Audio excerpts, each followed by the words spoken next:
Michael B. Jordan is a force to be reckoned with. And even when he's evil, he's still very, very sexy. I agree. Let's talk about it.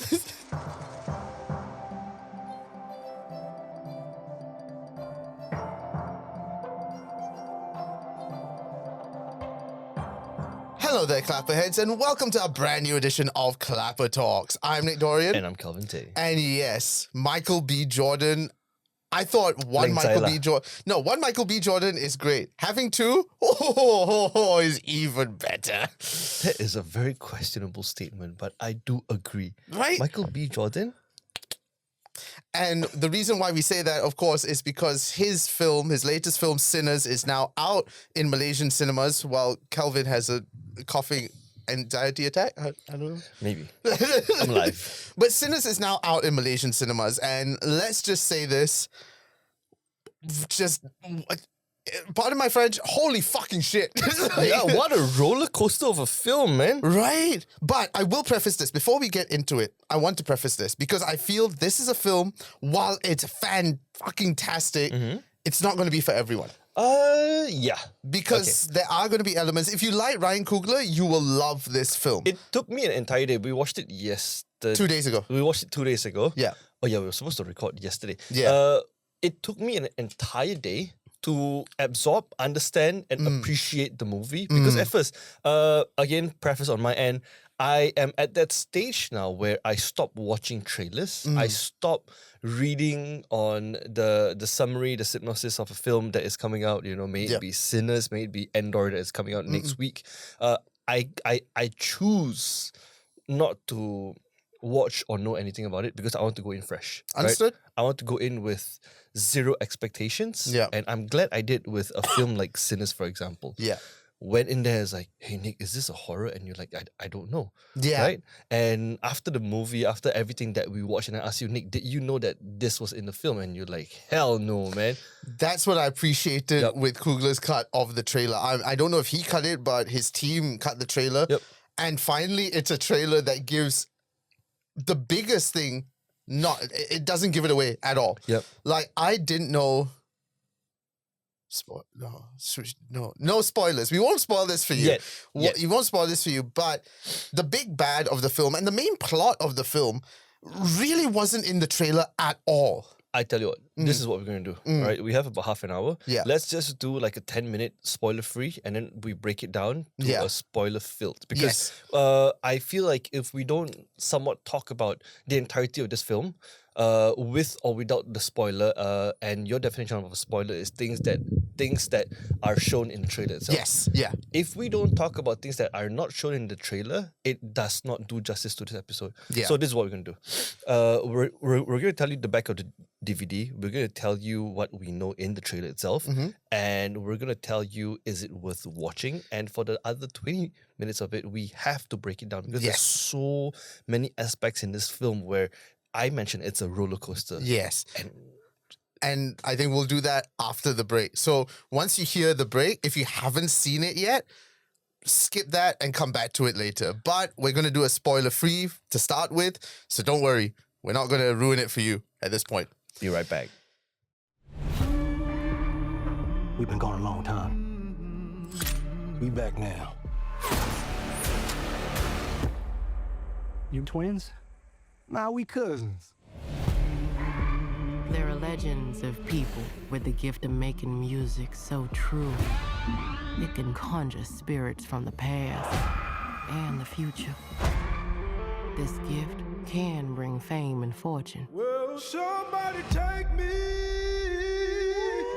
in your eyes? But it also can pierce the veil between life and death. Listen here, this ain't no house party. Shit. Y'all ready to drink? Y'all ready to sweat till y'all stink? You want some? You keep dancing with the devil. Careful, boy. You gonna bite off more than you can chew. Okay, so first thoughts of this is it is absolutely a spectacle to be seen. Definitely. Like, like I told you, the trailer gave nothing away. So coming into this, I was very pleasantly surprised, which I appreciate in a film when I don't know the entire plot of the film. All we knew in the trailer, because you haven't seen it, all we knew in the trailer is there's 2 Michael B. Jordans. Something evil is going on in this town. Okay. And there's guns. That's literally all I know. But what actually happens, you have to watch to find out. Because throughout the entirety of the film, there is this very underlying tone of eeriness to it, right? And at first, when I went in, I thought it's going to be like a black cultural film where during the Jim Crow era where To be fair, it sort of is a little bit. right? Yes. And in the trailer itself, you can still see like this maybe is during the plantation days where the black people were still picking cottons, and you feel like something is going on, right? And it's just going to bring you through like a semi-biopic of like Michael B. Jordan's characters. Right? Okay. Yeah. I get that. I get where you're coming from. I think because you hadn't seen the trailer, you had a different view, which is not too far off. Like, if you had seen the trailer, sorry, we're talking about the trailer so much, but that's pretty much what we can talk about at this point. If you've seen the trailers, you kind of know that it looked like a thriller, which is why when you told me, is it horror? I looked at it like maybe the Jordan Peele kind of horror, which it is, but there are going to be a few jump scares here and there. So just be warned when you go into it. It's not absolutely like off-putting. Like, it just happens maybe 3 or 4 times in the beginning, and then after that, it just runs. Take it from a anti-horror aficionado. There are jump scares, and there were parts of the film where I was like, oh my God, I don't want to watch this anymore. But it was mild. It was completely fine. Yeah. Another thing that I really liked about the film is, like you said, the eeriness. And that I feel boils down to the sound design, and also the option, not the option, but the choice of switching between 16:9 to like 4:3. And at first I was thinking to myself, oh, this only like if switches to 16:9 when evil happens. And I'm like, no, it doesn't. I don't know whether there's a hidden meaning behind that from Coogler's side. I'm sure that there is. But for me, it adds to that eeriness because it's different aspect ratio, of course, subconsciously will affect you in some way or another. And I feel this is what the film does as well. And coming back to that sound design, it's eerie because we watched it in IMAX. So, of course, you can hear stuff happening from behind, everywhere. But on top of that, there are just these musical moments that don't sort of fit, but somehow add to that eeriness of it. And when I say musical moments, we're not getting like big musical numbers. It's just the soundtrack underneath. Like, it just happens and you're like, it feels a bit jarring, but it adds to that eeriness of it. And on top of that, sorry, I'm rambling a bit much, but on top of that is also the feel of the film. There's a lot of muted tones in terms of like, what's the word for it when it's chromatic, when it's sort of sepia tone. Okay. That kind of low, it's a lot of warm tones. And if you notice, a lot of people just wear either white, blue, or black. There's that, and I feel again, it adds to that eeriness because like it feels very monotone in terms of color, which is again eerie. So I feel there's so much eeriness happening within this film that really keeps you on edge while Michael B. Jordan just like, I mean, I feel like Michael B. Jordan's the twins or the dual role that he played was done very, very well. Yes. You can see, even though they're twins, the slight contrast in their characteristics and their affinities are very, very clear, right? One is the elder brother who always takes care of the younger, and it's very brother. sort of straight edged. Yeah, right. One is pure evil, and the other one is just he's on the I won't say pure evil. I just say he's a soldier, which he did say. He's a soldier, and the other one is more the playful type. The more, you know what this is, in the evil version of Prince William and Prince Harry. Like William is Okay, the straight okay, edge, yep. trying to do things right, and Harry is the let's have fun. Yep. And that's what this is. But Yes. I just want to add one more thing, right? As much as Michael B. Jordan is in the film, there is one star that truly shined in this film, which is Miles Catton. Oh yes. I wouldn't call him the supporting character. He's like a co-star as well.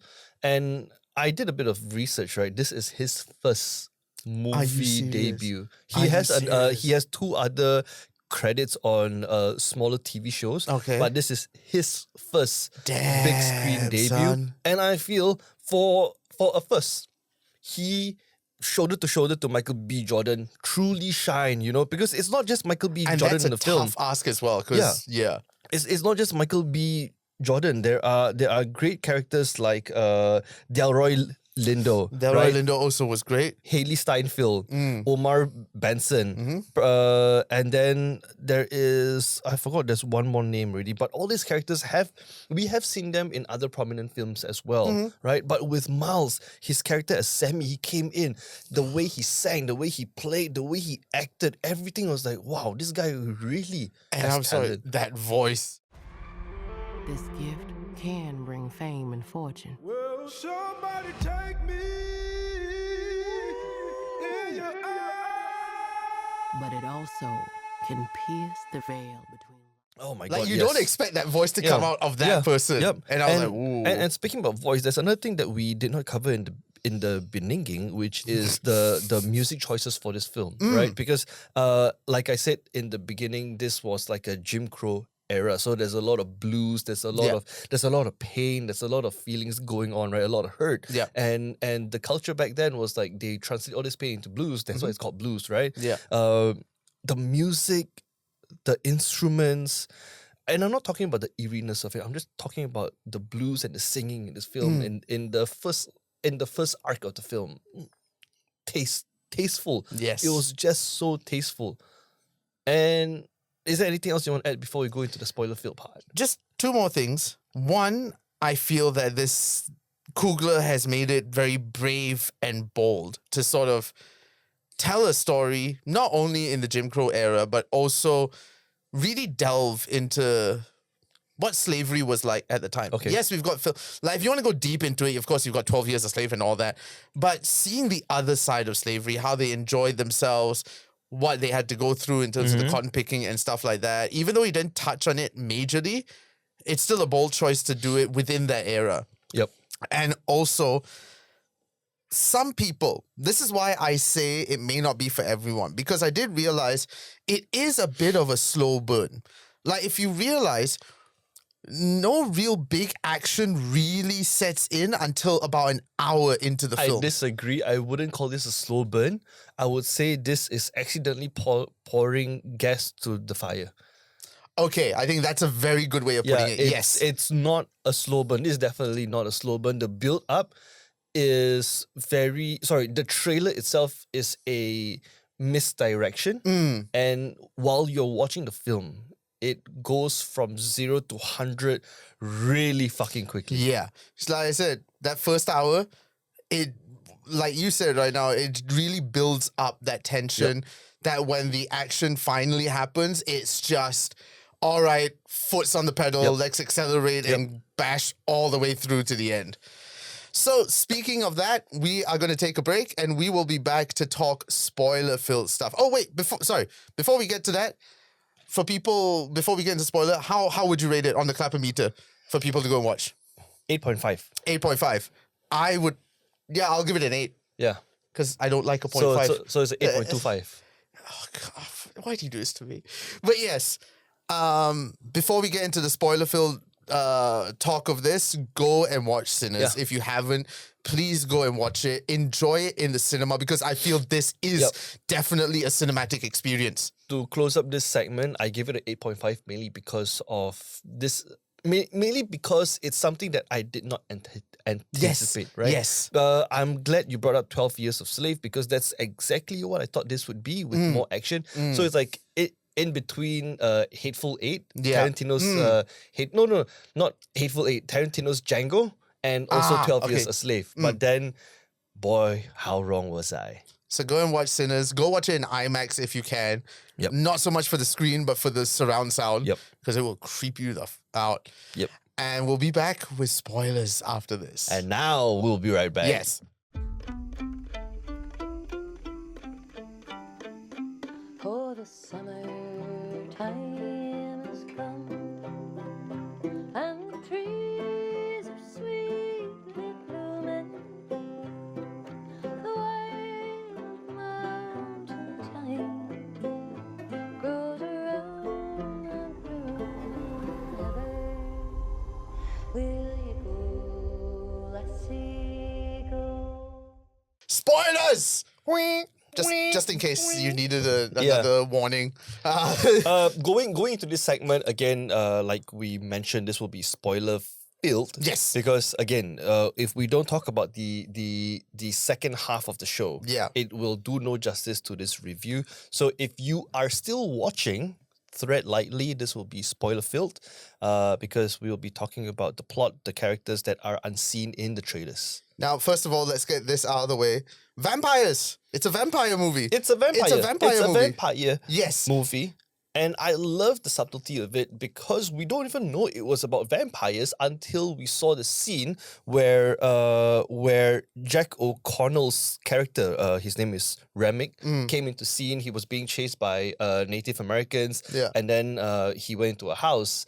Native American came and was like, "Have you seen this man? Yeah. You know, because he is not what he say he is." And the lady was like, "Oh no, I'm a KKK. I'm going to protect him because he's white too." Yep. And then they left. She went into the house and then boom, husband died. Yeah. Right?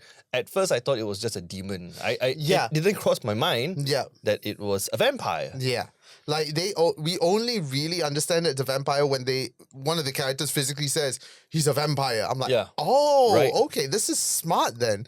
And it feels very reminiscent, and this is not one of Coogler's influences, but it feels very reminiscent of The Lost Boys. Oh, yes. Yes. Okay. Because it's a much darker, modern take on the vampire tale, and this feels like it as well. And I just did my research, and this is Coogler's first foray into horror. Okay. And for a first foray, my God, he did well. But again, it's freaking Coogler. Coogler will do anything justice. I would say the movie really came to life, came to life because the vampire, they all die and come back. Yes. At the second half of the film, right after that scene where I just mentioned after the break, it really came to life because then you will understand the stake of it, right? Yeah. And because the ending plot of it, most of it was set in a barn house, right? And later on of the film, we only realized that this barn house is not it's not a sawmill. It's actually a slaughterhouse. Yes. Right, for when the KKK was kind of like killing people there. Yeah. And it was very interesting because now everyone is trapped in this barn house. What do they do? How do they get out? Yeah. And I feel that was very smart on Coogler's direction because once he set it in like one location, the tension is a lot higher because you feel trapped. You feel, even though the barn is big, there's still that element of claustrophobia. That they are all trapped, all these vampires are outside, and there's a horde of them eventually against like maybe 5 or 6. Yeah. And I mean, 5 or 6 or more. not all of them survive, but that fight, the fight with the vampires is one of the best things I've seen. And it was so, like, it wasn't even scary. It was so entertaining to watch in the good way. Not funny, but holy shit, this is brilliant. Because when you talk about entertainment, this is where I would really want to pull the cast in, right? We have Michael B. Jordan playing Smokestack, Smoke/Stack, right? And this is twin brothers. The background is like they were doing business in Chicago and then they came back to Louisiana, I think. I think so. Missouri or Louisiana. Anyways, they came back to their Mississippi. hometown. Mississippi, yeah. I don't know, but if you're talking about the Delta Blues, then it is the Mississippi itself, right? They came back and then they wanted to start illicit business, which is their juke house. joint. Juke joint, right? And it's this club/pub where black folks come and actually play music and they have a good time. And we were hinted throughout that they went to Chicago, they did business there, and then they kind of robbed both the Italians and also the Irish. And then Yes, they they brought were in the everything back. mafia, and if I'm not mistaken, they said he was working with Capone Yeah, at that right. time. Yeah, So there is very extravagant brothers dressed up to the nines, nice hat, nice suit, Yeah. three-piece and everything. Came back with a lot of money, and the plot goes right. Yeah. And then we have Miles Catton's character Sammy Moore, which is again first time debut on the big screen, and he is just starting off as a very timid church boy or preacher boy. That's his nickname, right? And he's like, oh, okay, I love playing the blues, I love playing the guitar, I want to make it big, right? And then there are other characters like Jack O'Connell's character, which is the main antagonist, right? The big bad vampire named Yes. Ramic. Irish, I think. Irish. sounded it. Yeah, sounded Irish. I honestly can't tell Irish and Scottish. I don't think it was Scottish. I think it was Irish. Yeah, Yeah. sounds Irish. It's like this ancient vampire. Don't know how he ended up here, right? And then he started building his cult, I would say. His coven, I guess. Yeah, Well, like right. how witches have a coven, I guess. Yeah, okay. His alright. tribe. Yeah. But there's one character that I really want to highlight. Yes, Miles Catton's character was fantastic. Yes. First time debut, voice beautiful, Absolutely acting beautiful. fantastic. I want to cover Delroy Lindo's character as Delta Slim because Yes. in this day and age, there's a lot of older actors that comes into Hollywood and they play a character, and we know they're just there for a paycheck. You know who I'm talking about, right? Mr. Craven's dad. What? Who? Russell Crowe? Yeah, No. yeah, right? No. Right. Delroy Lindo, I first encountered him in I also think it was by the same Ryan Coogler film, The Five Blood, Was Coogler the Five? Yes. right? The Yes. Five Blood. That was Chadwick's last film before he passed. Anyways, I first encountered Delroy's acting in The Five Blood, Spike Lee's film. I'm sorry. And I was like, oh, this actor, damn gung ho, damn cool. And then I see him again, and I was like, this guy look damn familiar. And he's acting for Delta Slim as this drunken blues player. Was done so well. He fits it like a glove. Like, yeah. I can't imagine any other actor playing Delta Slim but Delroy. Like, Delroy is a fantastic actor. He's legendary in Hollywood. Yep. So, like, to have him come on and play Delta Slim was an absolute... It's a perfect casting. My only issue was kind of need subtitles with Delta Slim, because there was some points that I was like, the accent is so strong. What is he saying? Yeah, But I agree. again, that's just me. That's our ADHD era of like, Maybe, yes. my ears don't work. My ears deaf. I cannot hear. Yeah, next thing you know, you need like some temple right next to the screen just to make sure you focus on the film itself, Trust me, right? that'll be the future of films in 10 years' time. I would not watch films then.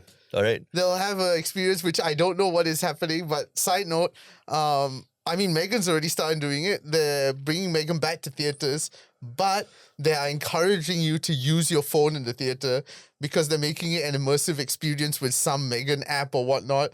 So you see, it's starting for people, for cinema, I for think- distributors going, use your phone. I think it's going to be a very 3D TV gimmick.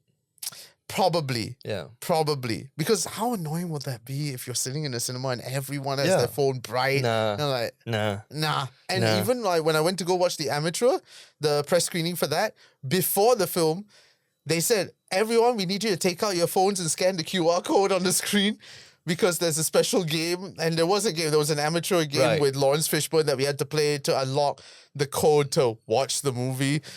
So I'm like, is this what's going to happen with films? Like phones are going to start being incorporated and whatnot? Who knows? We'll see. But anyway, back to Sinners. I do have to mention, like, there are this fantastic cast of characters. And what's that boy's name again? Miles Catton. Miles Catton.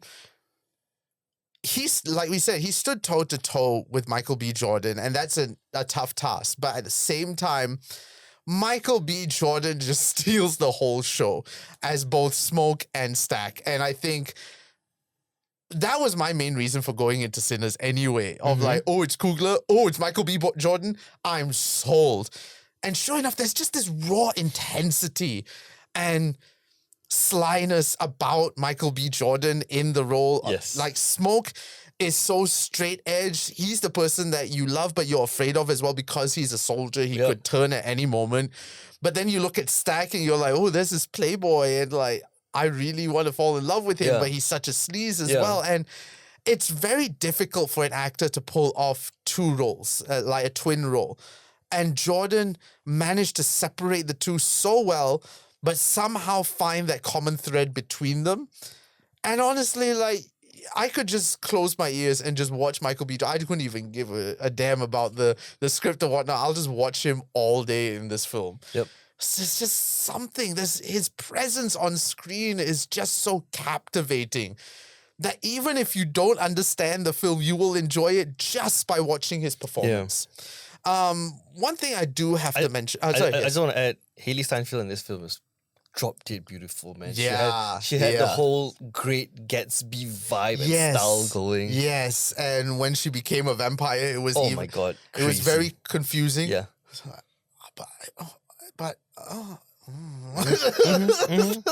Again, like I said, the Lost Boys, because the Lost Boys back at that time, a lot of people had the hots for Sutherland, Donald Sutherland, Kiefer Sutherland. Which one's the son?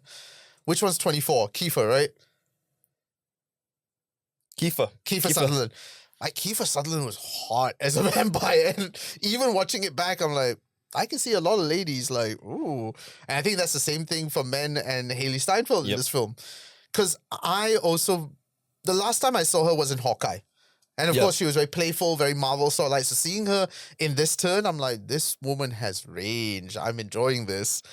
But I wish she had a slightly bigger role. Like, I feel hers is more of a supporting than anything else. Whereas Delroy, I keep forgetting his name. Delta Slim? Delta Slim, the other guy as well. Sammy Moore, and Michael B. Jordan. Those three are the real leads of the film. Yeah. They are the ones that drive the story along. Delroy, I love how he goes from serious to comedic to serious to comedic. He balances that so well. And I think out of everyone, he's the one that is the most sort of comedic element within the film. Yeah. One last thing I do have to mention before we close this up is an influence that, while Coogler didn't mention it, if you had seen this Netflix documentary, it is very much this story all over. And this Netflix documentary is called Devil at the Crossroads. Now, Devil at the Crossroads is a very real story about a blues musician back in the same time, the Jim Crow era, who apparently sold his soul to the devil at the crossroads to become the greatest allegedly the greatest blues musician the world has ever seen. And the reason why people believe that he sold his soul to the devil is because right at the beginning, there were a few people that watched him at sort of like, at that time there wasn't open mics, but you could go to like a juke joint and start playing. And he was god-awful, like terrible. Like, they felt like he had just picked up a guitar. Nobody believed in him. And overnight, he suddenly became like the greatest blues musician in terms of technique and all that. And people are like, something evil has been going on. So seeing this film, I'm like, first of all, it's the blues. Yeah. Again, it's a musician who didn't sell his soul to the devil, but it became very close, dealing with vampires, and it deals with a guitar, which also is what happened at Devil at the Crossroads. He was always with the guitar at the crossroads. His offering was the guitar. So if you haven't seen that documentary, before you watch Sinners, after you watch Sinners, I highly recommend that, just to see not context, but how this is very much could be a true story, minus the vampires, which makes it even more horrifying. Okay. So yeah, I think that brings our Sinners talk to a close. I mean, like we said in the first part, 8.5, 8.2.25. It's definitely a cinematic experience to be witnessed. And even if you don't understand it, there is enough for you to truly enjoy yourself with it. Will you come out of the film with questions? Sure. But all good films do that. And I think that's the mark of a perfect film, of like when you are asking more questions. And last thing, which you told me right at the end, of how Coogler managed to fit everything nice and neat, even down to the end, that end credits, it ties everything back. If you are planning to watch the show, make sure you stay for the mid-credit Sequence, because there is one. Because it's not like some MCU thing, which is like for 10 seconds. This is an entire scene that kind of like nicely tied up the entire film together. And that old man, he is a genuine blues musician. Right. Yeah, so I was like, oh, that's why they used him. But again, I mean, if you sat through the spoiler version of it, you probably already seen it. So, like, go see it again just for the end credits if you missed that. Anyway, if you want to follow us on social media, you can follow us at ClapperCorn, Instagram, TikTok, and of course, YouTube. For more Malaysian podcasts, anything, www.renegadeplus.com. Thank you so much again for watching. I'm Nick Dorian. And I'm Kelvin Tay. Keep watching the movies.